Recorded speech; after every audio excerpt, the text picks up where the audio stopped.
They say she spent her last night in silence.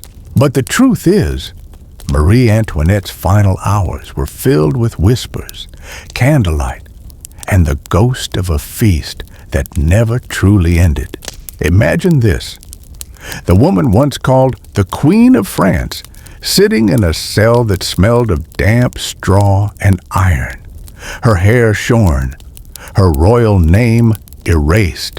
Yet, even then, she carried herself like she was still being watched by the court of Versailles. They say she refused to cry, but she did something far more haunting instead. Before the guillotine's blade gleamed in the morning sun, there was a final night. A night the revolution wanted forgotten. It wasn't filled with diamonds or dancers. It was filled with memories and something that looked strangely like a royal ritual of goodbye. But to understand how a queen prepared herself for death, we need to go back to where her downfall began.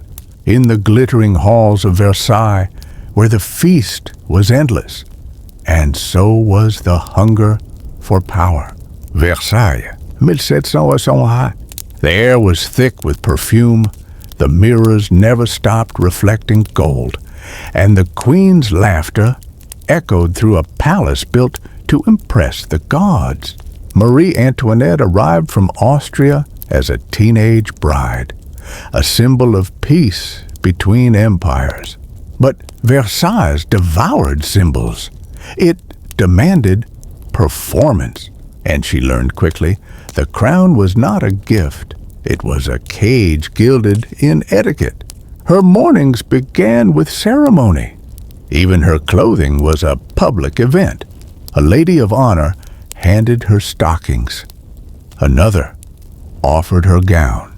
Dozens watched, whispering, judging, as she stood half-dressed, smiling.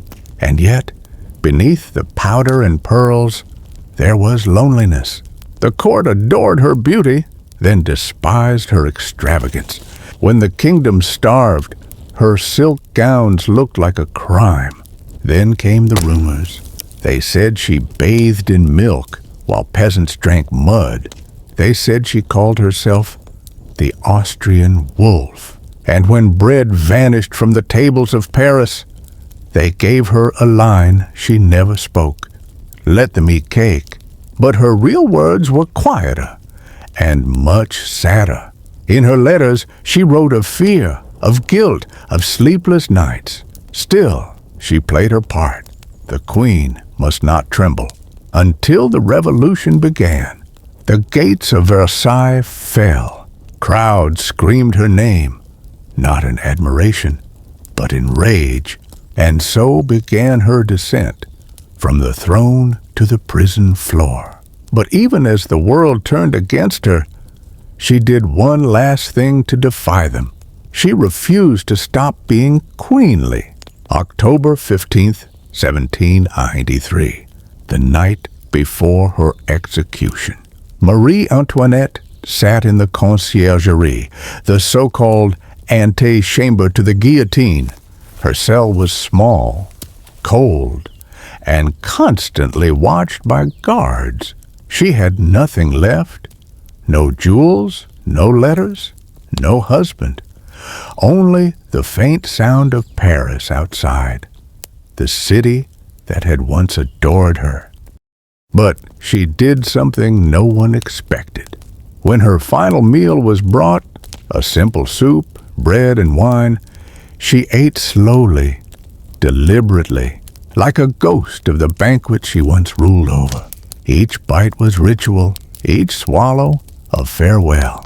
Not a feast of luxury, but a feast of remembrance. The guards later said she thanked them politely. Her manners, even in ruin, were impeccable.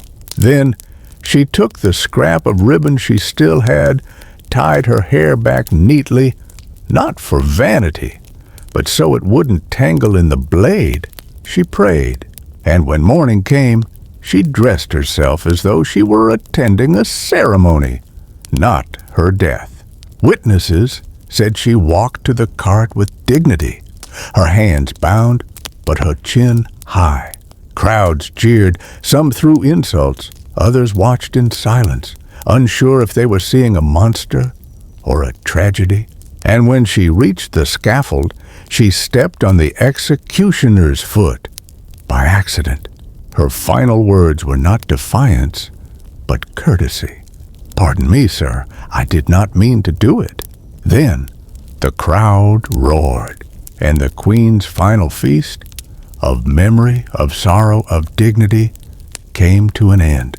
They say the crowd cheered when her head fell. But history is quieter than that. In the days after, some whispered that her body bled longer than it should have, as though her heart refused to stop. Others said her ghost haunted the cell, still pacing, still whispering to the shadows. In truth, she was buried in a nameless grave, her coffin unmarked, her crown replaced with lime. Yet her story refused to die. Years later, the monarchy returned, and her remains were exhumed, reburied in marble, recrowned in memory. And somehow, the world began to romanticize her again. The cruel queen became the tragic heroine. The sinner became a saint of sorrow. But perhaps that's what she wanted all along. Not redemption, but remembrance. For even as she faced the blade, Marie Antoinette never begged for her life. She begged only to be remembered as herself. The woman who once ruled over golden halls died in a stone cage. The queen who hosted endless feasts took her last meal in silence. And in that silence, she became eternal. They say her final night was empty, but if you listen closely, you can still hear the echoes of cutlery, the faint sound of a toast raised to no one, and the whisper of a queen saying goodbye to her own legend. Because history may have taken her crown, but not her composure, not her mystery, not her story. Subscribe for more stories history tried to bury.